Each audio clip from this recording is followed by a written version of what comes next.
Okay, good morning everybody from Austin, Texas. My name is Dan Caldwell. I am the presenter for this training session for variable work schedule full-time positions. And this is the position training. We're going to be going through the VWS position training guide, but we're only going to go through the pages related to setting up and documenting the variable work schedule. So in this guide, we're going to be starting on pages 7 and going through pages 7 through 13. If you haven't already, you can download the guide. Manny has posted the link, and it is also attached to this presentation. So I'm going to go ahead and move into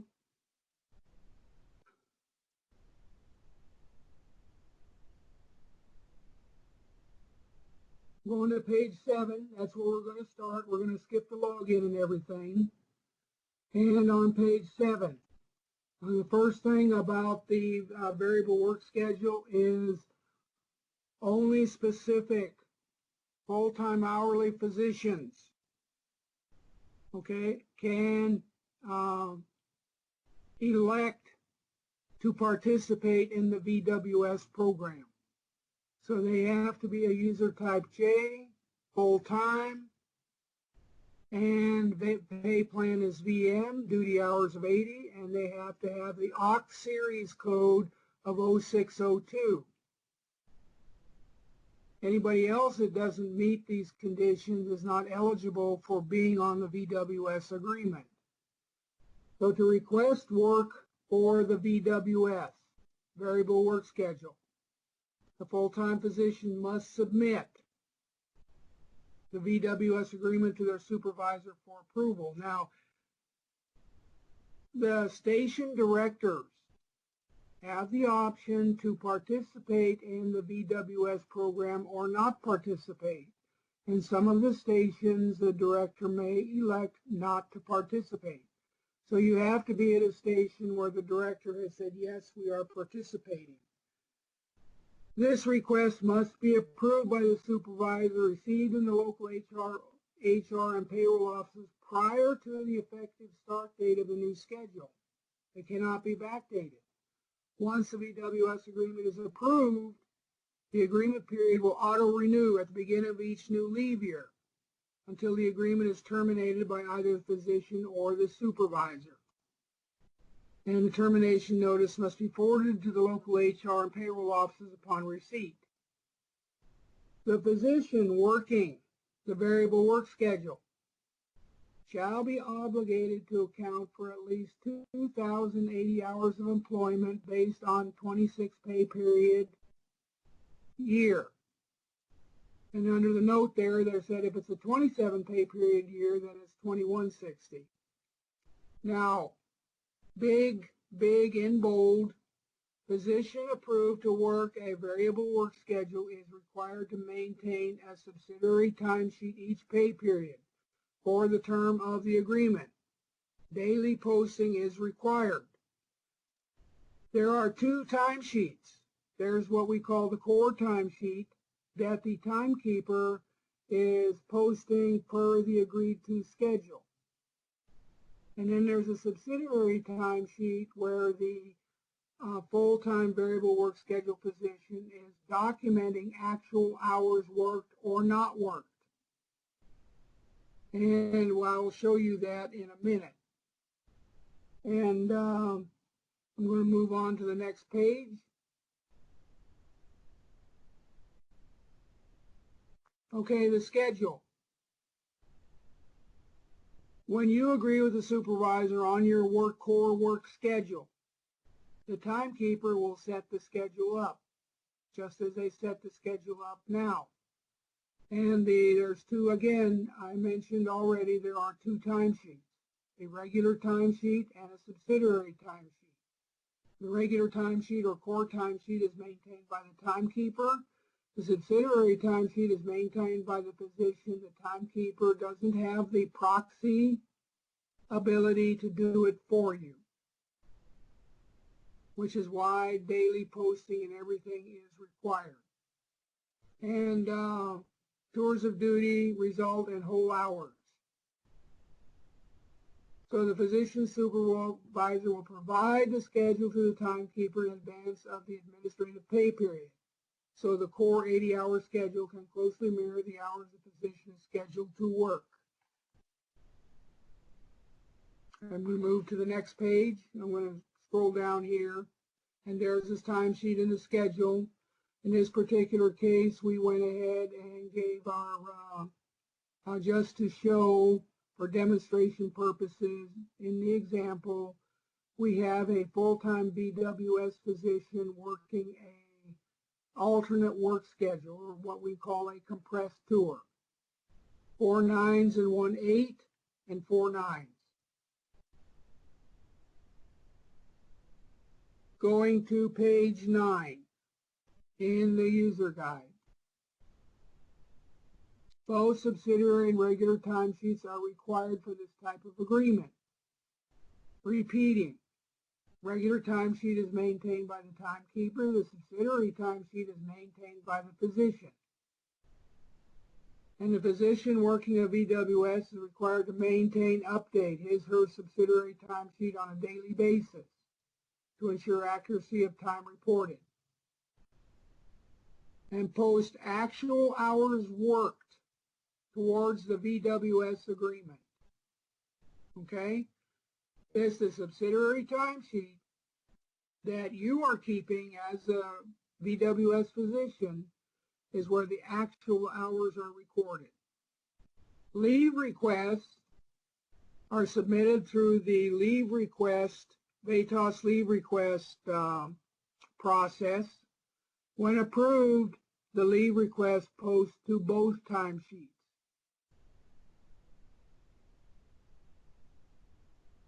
So leave requests may overlay the original day's posting, therefore care must be taken to ensure all hours of the day are accounted for on the subsidiary. And that's where you get down here, post non-work hours for the core 80-hour schedule you did not work, pay code NW.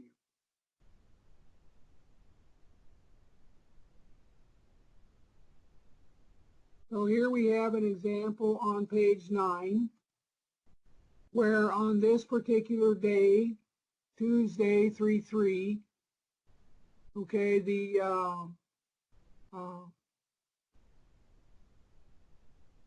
full-time variable work schedule physician was scheduled to work 9 hours. And then they had a 6 to 7 a.m. where they came in early.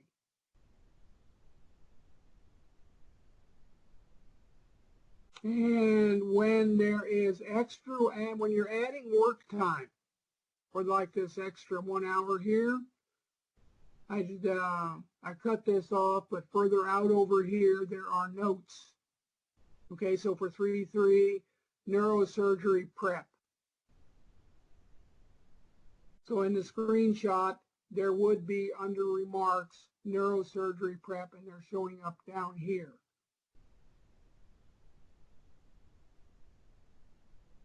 So when you have extra work time or you have non-work time, you're going to have remarks. Well, actually, you won't have remarks for non-work time, but non-work time is on the drop-down menu. Let's go ahead and go to our training. So we have an employee here, and this employee is our full-time variable work schedule physician. And when we open up the variable timesheet, actually I'm going to go back to just the timesheet, subsidiary timesheet. Here's what it looks like for pay period 7. And I have populated it with everything, but I did want to show you here on Wednesday. Okay, let's go back and look at this. 3/3. Okay, let's go do it day at a time. This full-time physician knows he's he or she has a couple of long surgeries coming up for the week ahead. So on Monday, this full-time regular variable work schedule physician worked the morning 5 hours and then took not worked for the afternoon. Tuesday, they just applied to her here and worked their regular schedule. Wednesday, they had neurosurgery.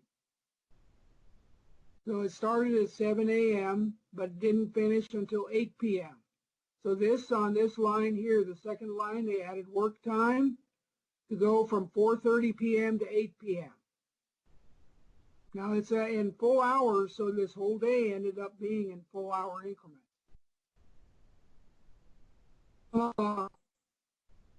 Over here on Thursday, let's go to Thursday. Okay, worked the regular shift, applied to her, and then on Friday, we had regular 6 hours worked till 1 p.m. and then took the afternoon off as non-worked. Going to week 2. Regular hours, okay, applied to her, regular hours worked per the whole schedule. Tuesday, had surgery.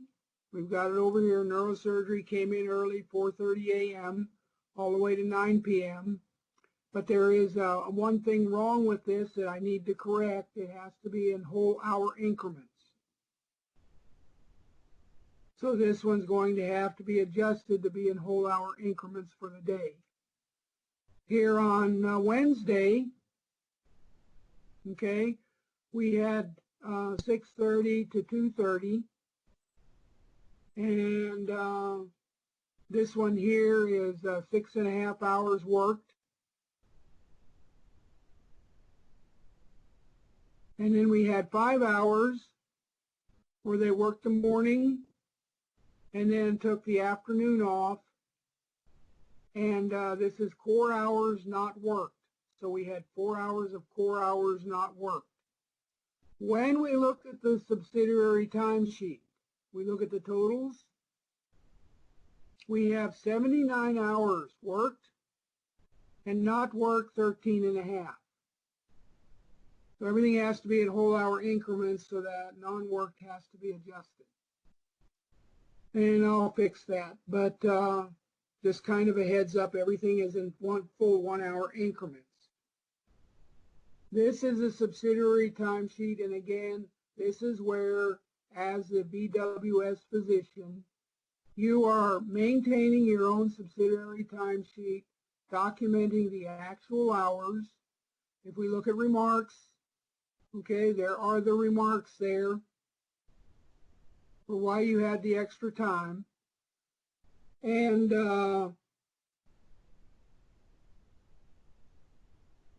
there's the schedule.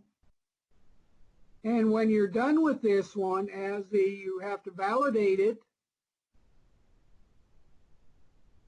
and then come down here and affirm it. Now, I'm not going to do that because I need to have the setup for the next training class. But you got 2 steps, validate and then affirm.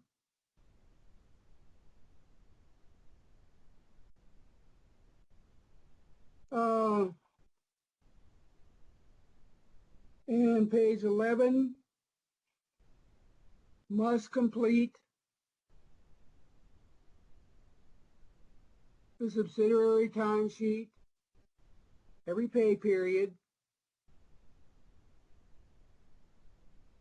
Must complete the timesheet every pay period. It's in the contract. It's signed in the contract. And then if extra hours are worked, use the Add Work Time button. Manually add hours of meal time, then hit Save.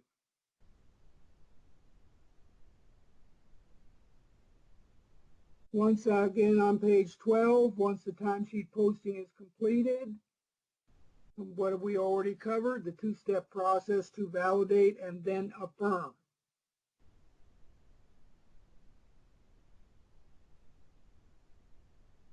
Now let's compare this to the regular timesheet for pay period 7. This is where we're at on page 13. Both regularly and subsidiary. I'm going back over here to our training database setup, employee main menu, and we looked at the subsidiary, and we had non-work time and work time with extra hours, but let's compare that to the timesheet. So here's the timesheet. This is the one the timekeeper keeps, and all the timekeeper's doing is applying to her. And they applied to her, and if we go back here, well, we can go back here. We'll do it here. Go back here to pay period 6.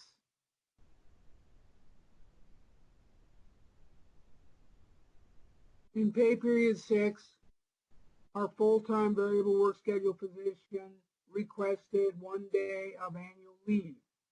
The 1 day of annual leave posted to the core timesheet or the regular timesheet maintained by the timekeeper, but also posted to, let's go back here and look at this one for pay period 6, also posted to this one. And there we are on the subsidiary timesheet. This is not the subsidiary.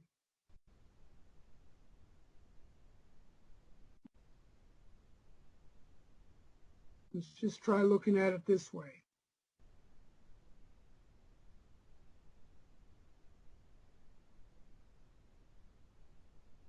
That's the regular timesheet. We're not seeing the subsidiary. Let's look at the summary. So here we have pay period 6. And again, we're not seeing the subsidiary for prior pay periods. So that's a glitch I'll have to send up to the help desk.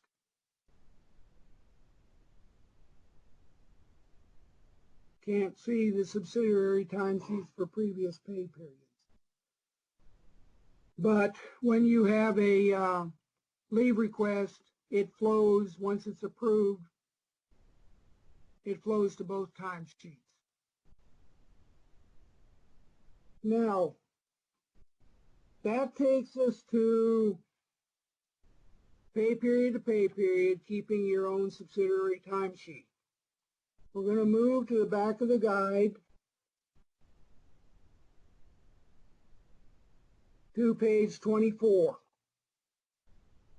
the variable work schedule agreement. As the variable work schedule physician, click on this link from the main menu page and hit search. And after you hit search, you get your agreement's going to come up with a hyperlink. Click the hyperlink, and it shows you the agreement dated up with notes or remarks. Now, this is what we're talking about, checking or reviewing the report. So I start, even though this is not active until pay period 8, it's active in pay period 7, but the first be approved and put in the system, the earliest you could start is pay period 8. In this case, I started this in pay period 4 because I wanted you to see on a pay period to pay period basis how you can keep up with your variable work schedule core hours. How are you doing? So in pay period 4, we had 80 core hours, worked 79, of which 7.5 was non-worked hours, but the total was 79, and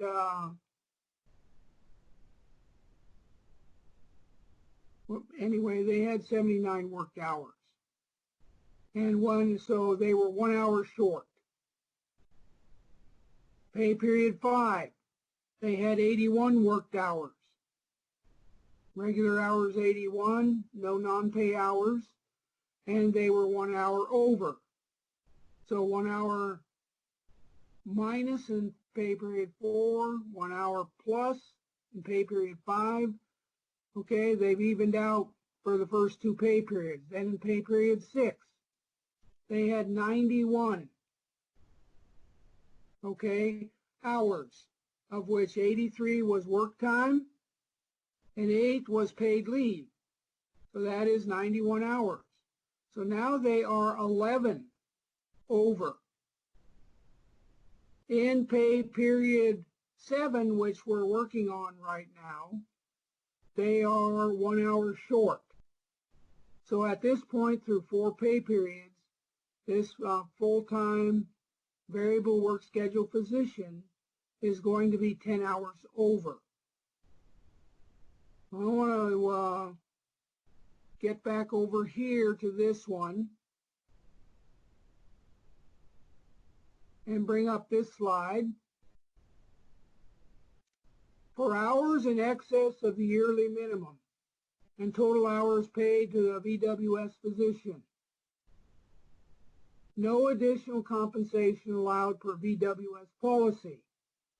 On the main page of the agreement, the physician is not entitled to extra compensation for any hours worked in excess of the required minimum.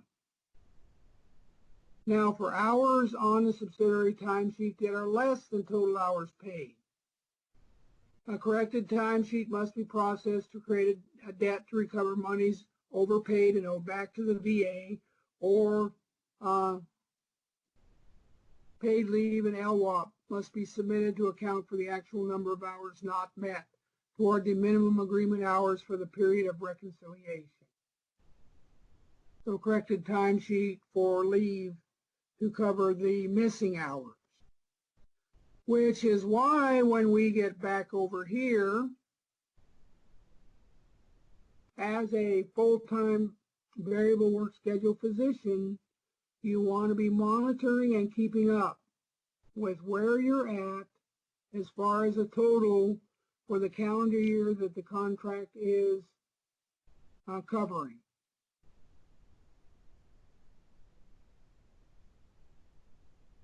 What roles do the timekeeper and supervisor have? I am on page 25 of the user guide. And again, this was, oops, I got to go way down here to the user guide.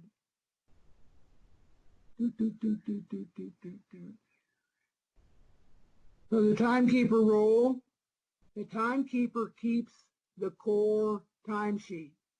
They apply to her, they don't put the actual time in. As the core timesheet is what the full-time variable work schedule physician gets paid to. And so they're applying to her every day, and if there's a leave request again, it populates to both timesheets. Supervisor. The supervisor has to enter remarks where there's discrepancies, and then best practices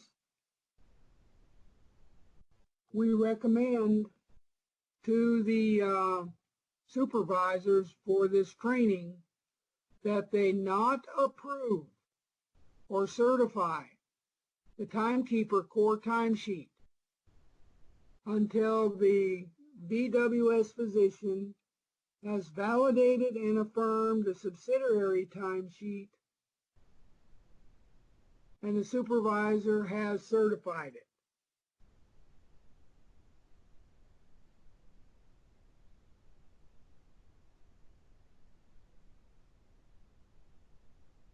And then again, there's a quarterly review that the supervisors have to sit down with the physician and review.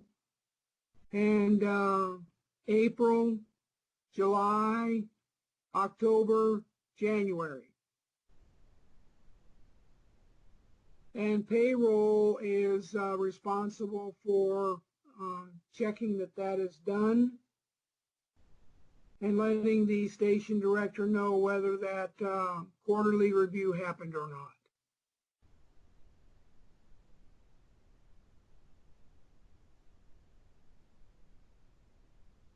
With that, I am going to come over here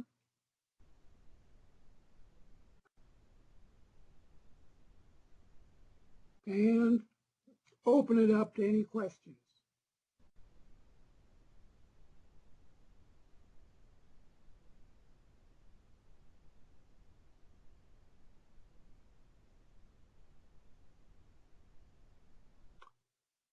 That was a quick overview of the requirements for the VWS physician. Again, they have to have the right OC series code, the right profile, has to be pre-approved, not only for the station at the station level, but the agreement has to be signed, approved by HR, and submitted to payroll prior to